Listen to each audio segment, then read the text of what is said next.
예, 감동이 있네요. 아주 귀한 우리 또 목사님과 함께 이렇게 귀한 예배로 같이 할 수 있어서 감사하고, 어제 임직식에도 참 은혜로웠어요. 저는 이 마태복음 5장, 6장, 7장을 우리가 가르쳐서 산상보훈이라고 그러죠. 산상수훈이라고도 하긴 하는데, 그런데 여기 보면 많은 사람들이 그냥 팔복 그렇게 이해를 해요. 근데 팔복이라기보다는 학자들의 해석을 보니까 천국 시민의 대헌장, 그리스도인들은 어떻게 살아야 하는가에 대한 핵심 8가지 항목을 주님이 말씀하셨다, 그렇게 보고요. 그래서 이제 제가 이 제목을 어디에서 보고 인사이트를 얻고 그대로 쓰게 됐냐면, 영국의 캐직사경회라고 조그마한 마을에 목회자들이 여름 휴가 때가 되면 성경을 아주 깊이 연구하는 모임이 있었어요. 그게 이제 캐직사경회인데, 그 캐직사경회 강사들은 나 강사로 한번 써줘 하는 사람 절대 올 수 없다고 그래요. 가장 그 당시에 존경받고 목회자로서 그 말씀을 잘 전해주시는 목사님을 초빙에다가 이렇게 듣는 자리라고 그래요. 근데 그때 그분이 조지 덩컨 목사님이셨는데, 그분이 캐직사경회에 강의한 내용을 그대로 책으로 나왔어요. 우리 한국의 이제 두란노 서원에서 나왔는데, 그 책을 제가 보면서 깜짝 놀랐어요. 그러면서 거기에 제목이 주님이 그린 그리스도인의 초상화, 그렇게 했더라고요. 이야, 이 제목 자체가 나를 놀라게 했어요. 나 이런 제목을 한 번도 본 적이 없거든요. 그래서 그리스도인은 어떻게 주님이 그리고 있는가를 보여준 거죠. 그래서 주님이 그리는 그리스도인의 초상화의 참모습을 우리가 한 번쯤 생각해 보면 좋겠다. 그리스도인은 어떻게 살아야 되는가? 이 주님이 그린 대로 한번 살아보면 좋겠다. 그래서 이제 그리스도인 그러면 여러분들이 잘 아는 대로 사도행전 11장 26절에 보면 안디옥에서 비로소 그리스도인이라 칭함을 받았더라, 그렇게 나왔거든요. 근데 거기 내용에 보면 뭐라고 말씀하고 있냐면, 내가 그리스도인이니까 나를 그리스도인으로 불러주세요, 그게 아니라 핍박을 피해서 사람들이 자연스럽게 모였던 그 장소에 모인 그 공동체 무리들을 보면서 그리스도인 그랬는데, 그 그리스도인이라는 의미는 그리스도에게 붙어있는 사람들, 아니면 그리스도와 함께 뜻을 같이 하는 사람들, 그게 이제 크리스찬의 첫 이름이 안디옥 교회의 핍박을 받았다가 모였던 그 교회에 붙여진 최초의 이름이었단 말이죠. 그래서 오늘날 우리가 그리스도인들을 그냥 크리스찬 그러는데, 크리스찬의 이 천국 시민의 대헌장이 뭐냐 이렇게 물어보면, 이 조지 덩컨 목사님이 8개 항목을 우리에게 설명을 해요. 그 8개 항목 중에 제일 첫 번째 이제 항목이 뭐냐면 가난이에요. 가난. 심령이 가난한 자는 복이 있다 그랬는데, 이 가난이라고 하는 의미가 이제 우리 이미지라고 할 수 있죠. 퍼스널리티라고 할 수 있는데, 크리스천의 퍼스널리티가 뭐냐 그러면 가난한 사람이라는 거예요. 물론 이제 초대교회 당시에 핍박을 피해서 직장을 잃고 그 집안에서도 쫓겨남을 당하고 그 국가적인 한마디로 위기에 처한 사람들이 모여서 만들어진 그 공동체가 이제 그리스도인 공동체가 됐는데, 그게 지금 가보면 터키의 예베소 지방에 그 안디옥이라고 하는 장소가 있잖아요. 거기에서 이제 최초로 불러진 이름인데, 그리스도인은 어떻게 살아야 되는가 이렇게 물었을 때 첫째는 겸손하다. 이 헬라어를 써서 죄송한데 푸코토스라는 단어를 썼어요. 근데 그 푸코토스는 세 가지 의미가 있더라고요. 첫째는 가난하다. 두 번째는 청빈하다.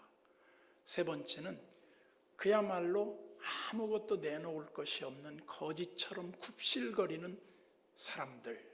그런 뜻이 이제 푸코토스의 개념이었어요.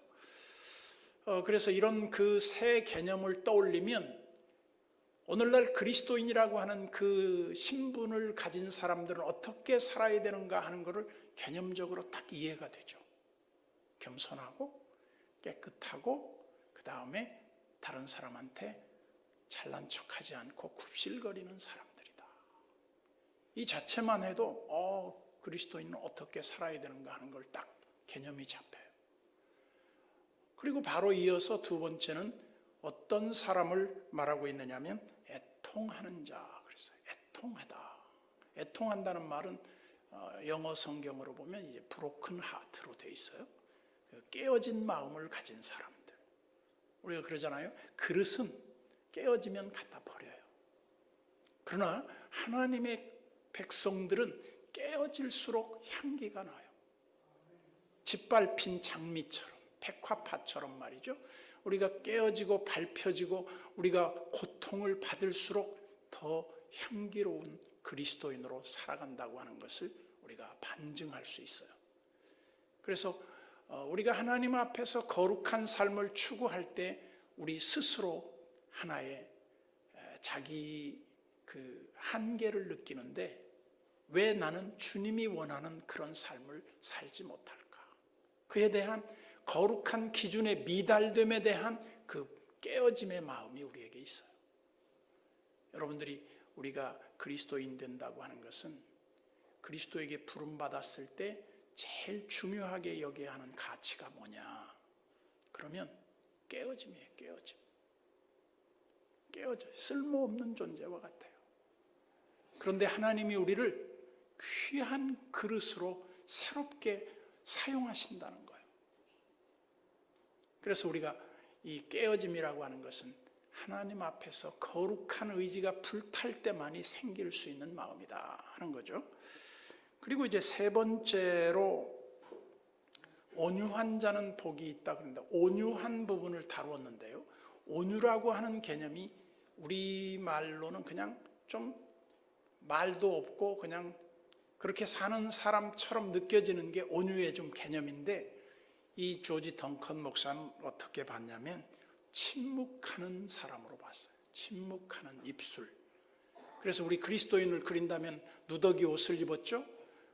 그 다음에 가슴은 이렇게 늘 깨어져 있죠. 그 다음에 그 사람의 입술은 굳게 담은 침묵의 입술이에요. 침묵하는 사람들. 교회 안에 부흥의 절대적 요소 가운데 하나가 뭐냐면요. 침묵이에요. 말하지 않는 거예요. 그런데 제가 이런 얘기를 들었어요. 어떤 전도사님 한 분이 시골에 목회를 하러 갔어요. 목회를 하러 갔는데 총각 전도사가 목회를 하러 가서 얼마 안 돼서 그 동네에 그 처녀가 임신을 하게 됐어요. 임신을 했는데 그 임신한 여자가 나를 임신케 한 사람은 새로 부임한 전도사님이다 그랬어요. 이 여자는 교회도 안 다니는 여자인데 그냥 거짓말을 퍼뜨렸어요. 그래가지고 전도사님이 오해를 받았어요. 그런데 그 오해받은 전도사님이 어떻게 목회할 수 있겠어요? 사임을 했죠. 그래가지고 이제 그 자매가 아이를 낳기를 기다려가지고 애를 얻어서 그 애를 동네 사람들, 아줌마들한테 이렇게 동양젖을 먹이면서 키우는 거예요. 정말 거지처럼 사는 거죠. 그런데 그 삶이 너무 숭고하고 아름다워서 이 여인이 감동을 받아요. 야, 세상에 저렇게 진실하고 저렇게 남을 그 진실을 그 왜곡하는 사람에 대해서 욕하지 않고 살아갈 수 있는 사람이 있을까? 감동을 받아가지고 그 여인이 사실은 저 전도사님하고는 아무런 상관이 없는 아이라는 진실을 밝힐 때가 왔어요. 그때 동네 사람들이 그 진심 어린 그 여인의 이야기를 듣고 그 전도사님을 다시 찾아가게 돼요. 그래서 우리 동네에 계셔주시고 우리에게 목회자로 모시겠다고 말을 하자 그 전도사님이 그 동네에 이제 다시 사역을 하게 됐어요. 그런데 그 동네 사람들이 그 인격의 감동을 받아서 다 교회를 나왔다는 거예요. 100% 신자화가 됐다는 거예요. 그래서 저는 그 얘기를 딱 듣고 나서 이렇게 생각을 했어요. 나 같으면 어떻게 했을까? 나 같으면 그 여자를 데리고 국립과학수사연구소에 가서 DNA 검사를 해가지고 그 여자를 박사를 내고 그러면 통쾌했을 것 같잖아요. 근데 주님은 그걸 받아들이는 거예요. 주님은 말하지 않는 거예요. 진실이 밝혀질 때까지 기다리는 거죠. 이게 그리스도인의 삶이라는 거예요. 참 이거 어려워요. 우리 집사람은 좀 다혈질이에요. 우리 집사람은 억울한 소리를 들으면 못 살아.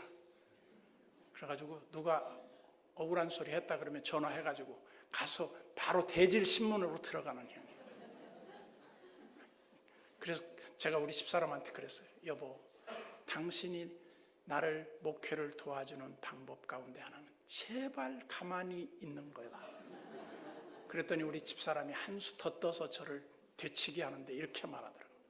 내가 우리 교인들한테 듣는데 당신 때문에 시험 든 사람이 훨씬 더 많아.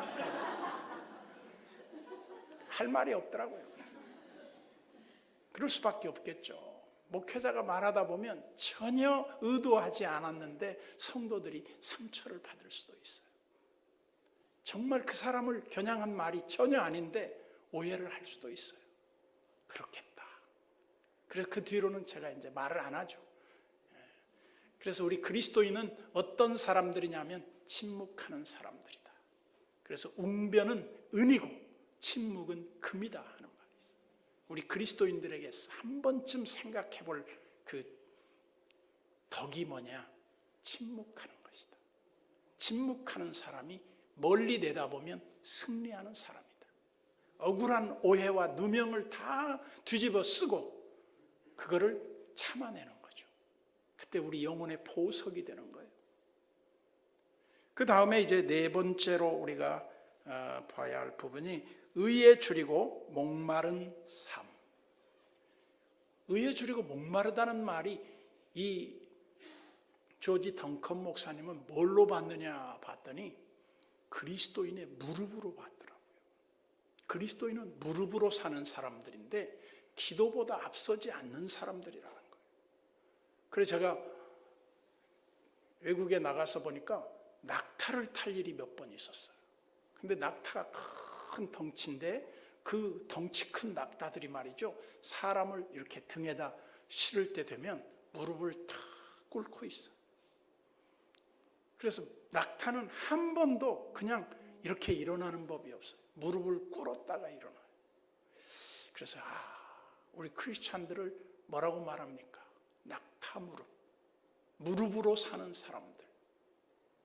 그래서 그 비둔한 몸을 일으키기 전에 먼저 하나님 앞에 무릎을 꿇고 일어나는 그 낙타. 바로 우리 그리스도인들이 한 번쯤 묵상해 봐야 할 필요가 있다. 내 삶을 시작하기 전에 먼저 기도하는 것. 목회자 같으면 예를 들어서 어디 출장을 가기 전에 집을 나서기 전에 기도하는 거죠. 그래서 그 전에 우리가 부르던 참 그 복음성가가 있었어요. 오늘 집을 나서기 전 기도했나요? 오늘 받을 은총 위해 호소했나요? 기도하는 것이 얼마나 중요하고 아름다운데 우리가 기도를 놓치고 살 때가 참 많아요. 기도하지 않으면 하나님이 사인하지 않은 거라고 보면 돼요. 기도한 것은 하나님이 사인한 거라고 보면 돼요. 기도한 거하고 안 한 거하고 그렇게 차이가 있어요. 뭐 기도해서 응답을 받고 안 받고는 두 번째고, 하나님 앞에 우리가 무릎을 꿇고 엎드리는 그 순간 하나님이 결제 사인을 낸 것이라고 보면 돼요. 너희가 구한 것을 받은 줄로 믿으라. 우리 주님이 이미 응답하신 거죠. 우리 그리스도인들은요, 다니엘이 21일 작정 기도를 하고 금식 기도를 하려고 들어갔는데 가브리엘 천사가 와가지고 네 기도가 응답되었다. 그래서 기도하려고 마음 먹는데 응답이 되는 거예요. 이 기도의 능력을 우리는 과소평가하지 않아야 합니다. 그래서 늘 기도하는 거예요. 제가 이제 우리 손녀, 외손녀, 제가 딸이 하나 있거든요. 외손녀가 있는데 얼마나 예쁜지 몰라요. 외손녀 얘기하려면 돈 내고 해야 되는데, 그 제 손녀가 참 예쁜데요. 얘가 이제 임신해가지고, 임신도 어렵게 됐어요. 나팔관 하나가 막혀서 난임성이라고 판결이 나오더라고요. 그래도 하나님, 태의 문을 여신 하나님 기도했어요. 그리고 기도해서 하나님이 주셨는데, 임신을 해가지고 이제 출산을 한 달쯤 앞에 놨을 때 뭐라고 말하냐면, 우리 집사람하고 우리 애하고 우리 집에 와서 울고 있어요. 그래서 왜 우냐 그랬더니 애가 머리가 너무 크대. 요즘 애들 머리 큰 걸 그렇게 싫어해. 근데 난 머리 큰 거 좋던데. 컴퓨터 용량이 크면 좋잖아. 저는 하나님이 지으신 것이 다 아름답다고 봐요. 컴팩트는 컴팩트대로 좋고, 대용량은 대용량대로 좋고, 다 좋아요. 그런데 막 우는 거예요. 그래서 제가 우리 집사람하고 우리 애하고, 믿음이 없거든요. 우리 집사람은 1년에 새벽기도 몇 번 안 나와요. 우리 집사람은. 나는 여행 가서 새벽기도 없다 그래도 만들어서 하는 사람인데, 우리 집사람 새벽기도 잘 안 나와요. 아주 인간적이고 너무 인간적이에요. 인간관계 너무 좋아요. 근데 기도 안 하면 자버려요 그냥. 그런데 이제 아기가 너무 머리가 크다고 그래서 제가 이랬죠. 여보, 하나님이 기도해서 주신 아기가 얼마나 예쁘겠냐. 걱정하지 마라. 그러면서 제가 이렇게 기도했어요. 내가 기도할게. 어떻게 기도할 건데? 하나님이 흙으로 사람을 지으실 때도 하나님이 최고로 이쁘게 만드셨는데, 그 태중의 아이가 여자라고 하는데 하나님이 토닥토닥 해갖고 머리 부분을 조금 만져주시면 정상으로 나올 거야. 나는 그런 믿음이 있어. 그러니까 하나님이 물렁물렁한 건데 이렇게 조금만 두드려주면 그거 뭐 다 마음대로 나올 수 있잖아요. 그래서 이제 임신 이제 해서 이제 출산일이 가까워서 이제 제가 분만실 앞에 이제 기다리고 있는 거예요. 딱 그 아기가 나왔다고 앙 하고 울고 나왔는데, 이제 가서 보니까 머리가 이제 얼마나 큰가 이렇게 봤죠. 똑같아 애들하고. 걱정을 안 해도 된다 이 말이에요. 기도는요, 우리의 문제의 모든 걸 해결하는 열쇠예요. 기도하는 사람은 기도하지 않는 한 국가보다도 강하다 그랬잖아요. 그러면서 우리가 놓치지 말아야 할 것이 하나 있는데, 기도하는 순간 역사가 일어나요. 네, 그래서 그 다음으로는 이제 우리 애가 태어났는데, 이제 우리 집 옆에 이제 가까이 살아요. 아파트에 사는데, 계속 울리네. 그 배터리를 빼주세요. 이제 우리 애가 또 와서 푸념을 하는데, 어떻게 하는가 봤더니, 왜 우는가 봤더니 애가 이 잠투정을 그렇게 하는 거예요. 낮과 밤이 바뀌고 이제 잠투정을 하는데, 우리 애가 이러는 거예요.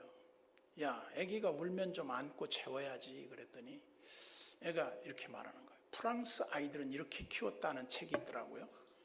그래서 프랑스 아이들 키우는 책을 보니까 애들이 보통 젖을 먹고 기저귀를 갈아주고 울면 40분 정도 울다가 잔다는 거예요. 근데 우리 애는 2시간을 울어도 안 자는 거예요. 그래서 우리 애는 프랑스제가 아니다.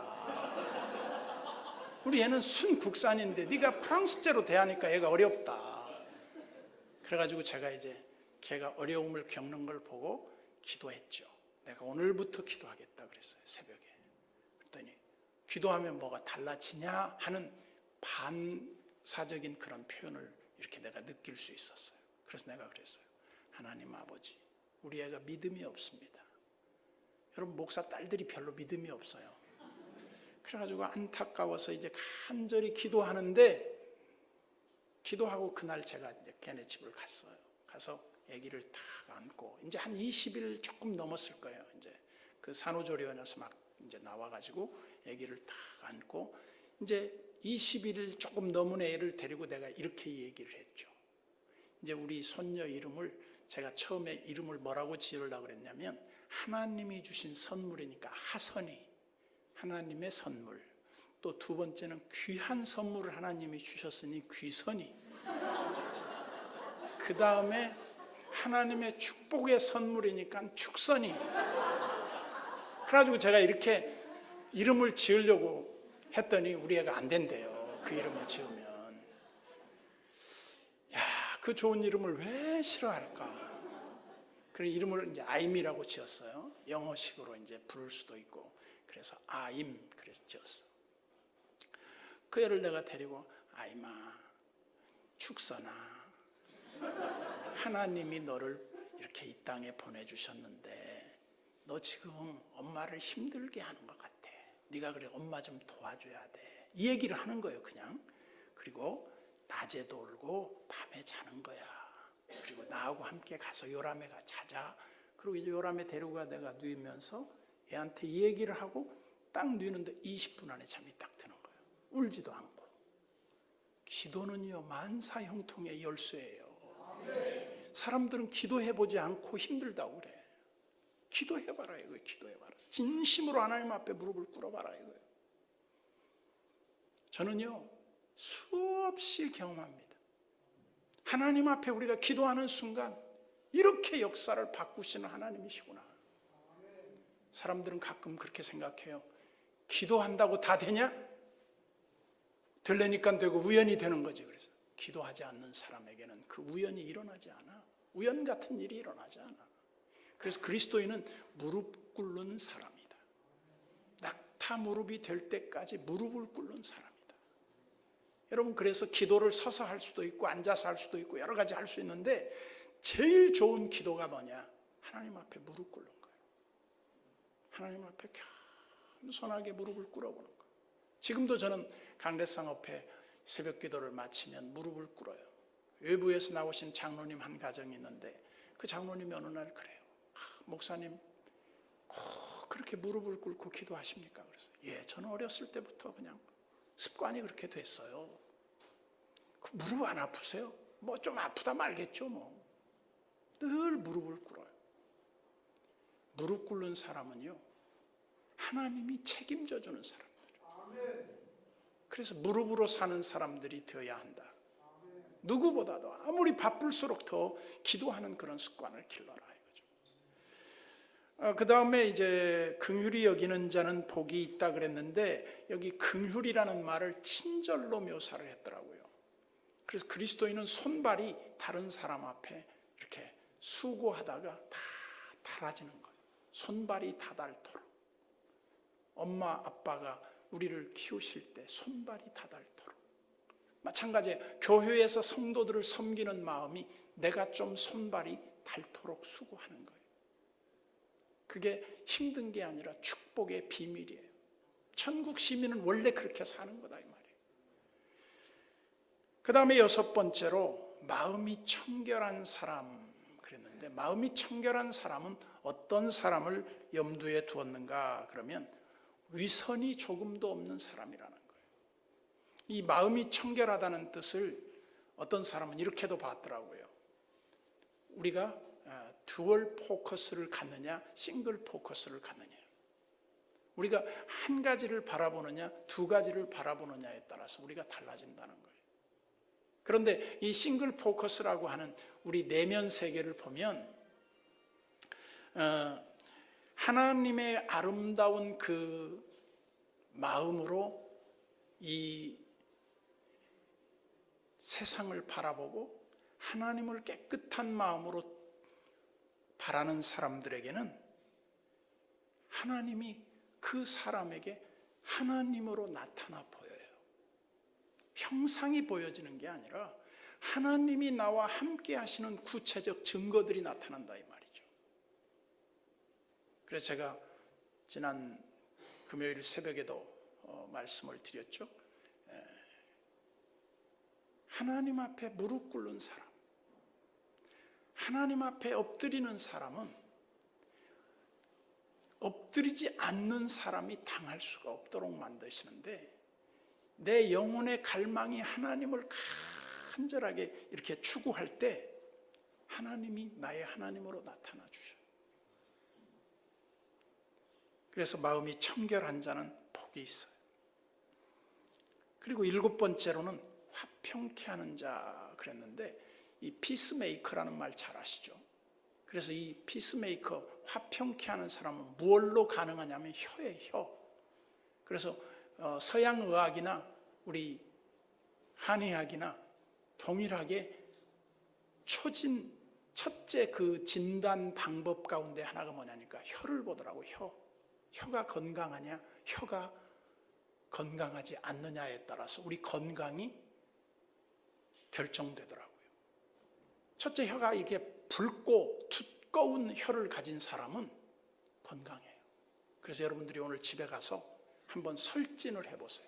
혀 진단인데 혀를 길게 빼가지고 두껍고 빨갛고 그야말로 이 혀가 붉은 혀를 가지고 있다면 건강한 사람이에요. 이상이 없는 사람이에요.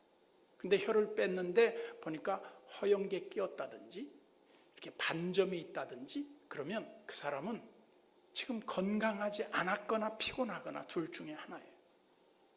그 혀가 굉장히 중요합니다. 근데 그게 혀가 뭘 의미하느냐, 저는 이렇게 묵상을 해봤어요. 혀는 곧 언어다. 그리스도인의 평화를 만들어내는 언어. 그래서 제가 이렇게 사람들과의 관계에서 만나보면 좋은 사람이 있고 나쁜 사람이 있어요. 좋은 사람은 누구고 나쁜 사람은 누구냐? 딱 구별은 하나예요. 말이 좋으면 좋은 사람, 말이 나쁘면 나쁜 사람으로 느껴져요. 그런데 제가 이 말을 통해서 우리 교회 권사님 중에 한 분이 보면 그 권사님이 꼭 욕을 많이 해요. 연병할 놈. 경기도 분인데 말이 아주 그냥 욕이 달려 있어요. 그래서 내가 권사님한테 어느 날 불렀어요. 권사님, 참 권사님 얼굴도 이쁘고 다 좋은데 말이 좀 은혜스럽지가 않아. 그래서 어떻게 하면 좋냐 그러면, 권사님 욕하지 말고 좋은 말로 한번 해보세요. 그랬더니 그분이 제 말을 딱 듣고 말을 고치더라고요. 말을 고치는데 사람이 바뀌고 삶이 바뀌고 그 가정이 바뀌어버렸어요. 어렵게 살던 분이었거든요. 언어가 바뀌니까 삶이 바뀌어버리더라고요. 참 저한테도 너무 잘했어요. 너무 귀한 권사님인데 얼마 전에 이제 돌아가셔서 제가 장례를 치렀는데 그 자손들이 다 잘 됐어요. 언어가 굉장히 중요해요. 천국 시민은 평화를 만들어내는 사람이다. 그래서 여러분들이 어떤 모임에 갔는데 내가 한참 모임이 있어서 좀 늦게 갔어. 늦어서 도착을 했는데 그 모임에서 사람들이 막 일어나려고 하다가 제가 또 도착을 했을 때 사람들이 이렇게 말해. 야야야, 창기 왔는데 좀 이따 가자. 그럼 내가 좋은 사람이에요. 근데 이제 내가 딱 도착을 해서 한참 재미있는 분위기였는데 내가 딱 도착을 했는데, 야 가자, 나 바빠서 오늘 안 될 것 같다. 그러면 내가 나쁜 놈이야. 뭔 말인지 알겠죠? 여러분들이 좋은 사람이라고 하는 말을 구체적으로 평화를 만들어내는 사람인데 분위기를 화기애애하게 만들어내는 사람들이에요. 그래서 사람들 모인 자리에 가서 화평을 말하고 평안을 말하고 유익을 주는 사람들이 되면 하나님이 그 사람을 통해서 그 공동체를 축복해요. 그래서 여러분, 혀가 건강해야 한다. 우리 그리스도인은 평화의 말을 해야 한다. 정말 평화를 만들어내는 사람들이 돼야 한다. 그걸 굉장히 염두에 둬야 되고요. 맨 마지막으로 제가 이제 염두에 두었던 것은 이 의를 위하여 핍박을 받은 자는 복이 있다 그랬는데, 여기 의를 위하여 핍박을 받은 자라는 뜻은, 이 핍박이라는 말은 이제 그 핍박의 흔적, 이제 그 헬라어로 보면 스티그마로 나와 있는데, 스티그마가 뭐냐 이렇게 뜻을 물었을 때, 예를 들면 여러분들이 얼굴에 막 기미가 꼈는데 십자가로 끼었다, 이렇게 십자가가 이렇게 얼굴에 그어졌다, 그건 스티그마죠. 구원받은 하나님의 증거로 십자가가 붙어 있는 거죠. 뭐 예를 들자면 말이에요, 여러분들이 몸에 상처가 났는데 보니까 뭐 이제 그 십자가로 흉터가 하나 남았다. 이거 내 몸의 흔적이야. 그런 흔적도 흔적이지만 예수 그리스도를 믿기 때문에 오는 그런 불이익으로 인한 흔적을 갖는 것, 그게 스티그마라는 겁니다. 사도 바울이 그랬잖아요. 내가 내 몸에 그리스도의 흔적을 지녔노라.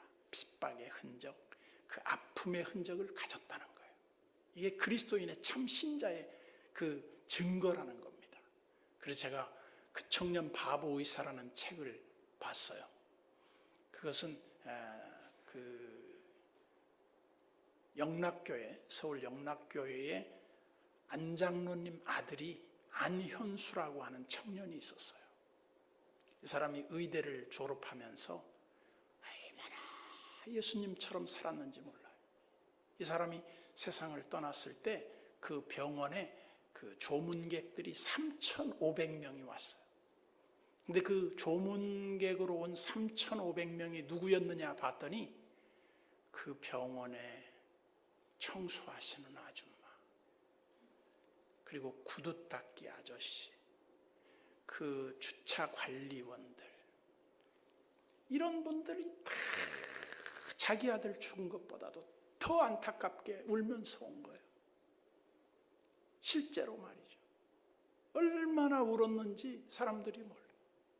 세상에 누가 세상을 떠났길래 이렇게 장례식이 숙연하고 이렇게 많은 사람들이 이렇게 와서 슬픔을 표현할까 봤더니 바로 그 안현수 청년인데, 이 청년은 늘 예수님한테 일기를 썼어요. 오늘 예수님 제 모습을 보고 기뻐하셨나요? 이렇게. 그러면서 예를 들면 소아암 환자가 아파가지고 퇴원하면 너 내가 생일 축하해 줄게, 너희 집 주소 좀 알려줄래? 그러면 이제 그 집에 가서 그 인턴 레지던트 때 말이죠, 그 박봉을 쪼개가지고 그 아이한테 생일 케이크를 가가지고 사주는 거예요. 그리고 그 어머니한테 교회도 안 다니는데 기도해 주면서 그 복음성가 사가지고 테이블 전해주는 거예요. 꼭 이 찬송 들어보라. 그래서 수많은 사람이 예수를 믿게 되는 거예요. 그 청년 때문에. 근데 그 청년의 그 블로그 네임이 스티그마예요. 여러분들이 집에 가서 한번 스티그마 쳐보면 그 청년의 일대기의 삶이 어떻게 했는가 쭉 나와 있어요. 이 청년이 세상 떠났는데 그 유고집으로 책을 내서 그 책이 저한테 보내졌더라고요. 그래서 내가 그 책을 보면서 얼마나 울었는지 몰라요. 이런 청년이 있다니. 이렇게 살 수 있다면 이 청년을 내가 꼭 우리 교회에 한번 모셔서 간증을 좀 듣고 싶다. 근데 뒤에 보니까 세상을 떠난 거예요. 얼마나 제가 그 책을 붙잡고 울었는지 몰라요. 이렇게 숭고하고 아름다운 그리스도인의 삶을 산 사람이 있구나. 정말 감동의 도가니였죠. 책도 그렇게 두껍지 않아요. 그냥 블로그에 실려 있는 걸 그냥 갖다 썼는데 뭐 꾸밈도 없고 뭐 거기 탈고를 해갖고 뭐 고친 흔적도 없어요. 그대로 옮겨놓은 거예요. 그래서 저는 이렇게 생각을 했습니다.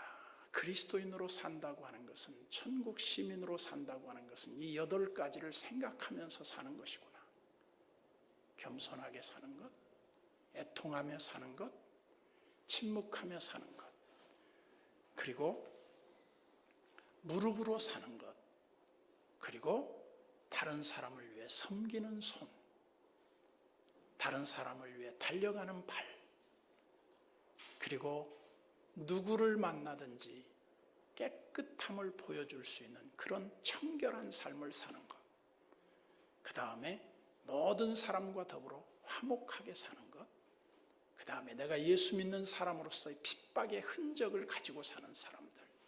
이것만 있다면 우리는 결코 실패하지 않을 것이다. 물론 이것이 한 번에 다 되지는 않을 겁니다.